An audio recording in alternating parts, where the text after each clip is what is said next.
Mapagpalang araw po sa ating lahat. Ako po si Junella Bianca de Aguilar.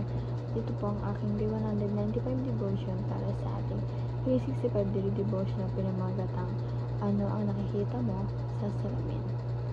At topic natin ngayon ay Old Covenant. Sabi po dito, yung concept ng Old Covenant refers specifically to the Mosaic Covenant established at Mount Sinai.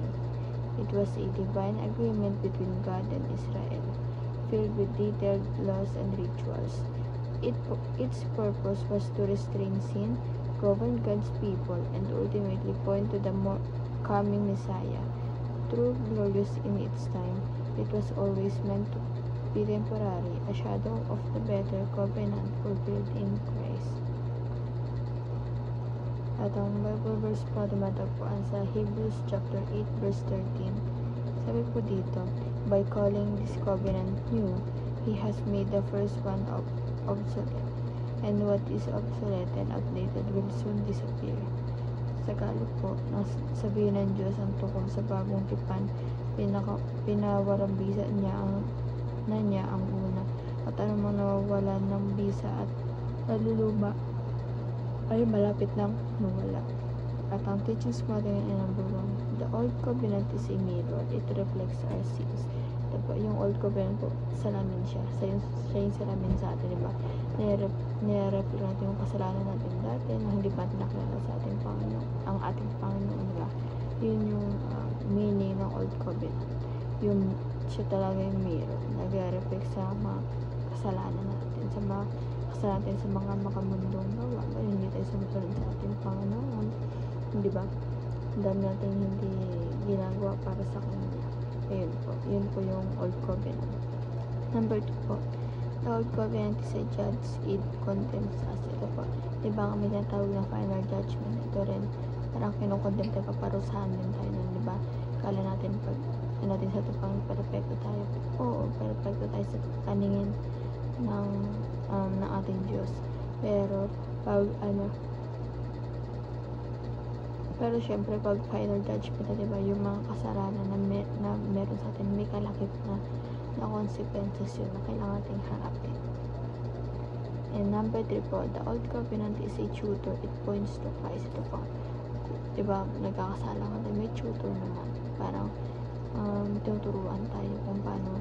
Yun kasi yung tutor na pinapresenta rin na ating Panginoon. It points to Christ. Ibig sabihin talagang tuturuan tayo pababalik sa piling ng ating Panginoon kung tayo ay napalayo na sa Kanya, kaya tayo nagkakaroon ng pagkakasala, diba? Usong-usong tayo dito sa mga mundong gawa. May tutor tayo upang gabayan tayo, turuan tayo upang mapanatili sa pag-ibig ng ating Panginoon. And application naman po, paano ito mag-apply sa ating buhay. Number 1, reflect on the weight of sin and the cause of grace.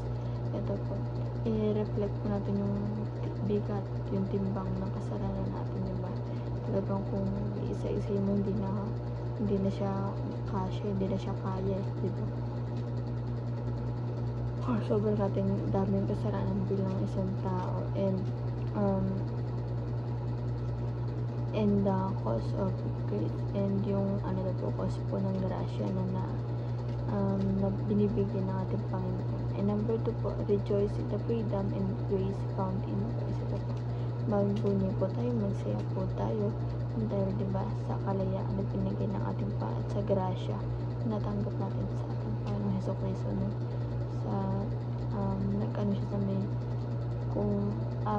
Sa isinuko siya ng ating Diyos.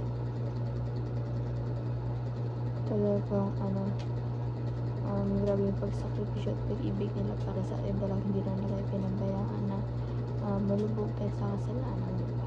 Talagang tinubos nila tayo. And lastly po, renew your commitment to love and serve God. Diba, kumpil talaga natin na parang ang layo natin sa ating Panginoon. I-renew natin yung sa Kanya,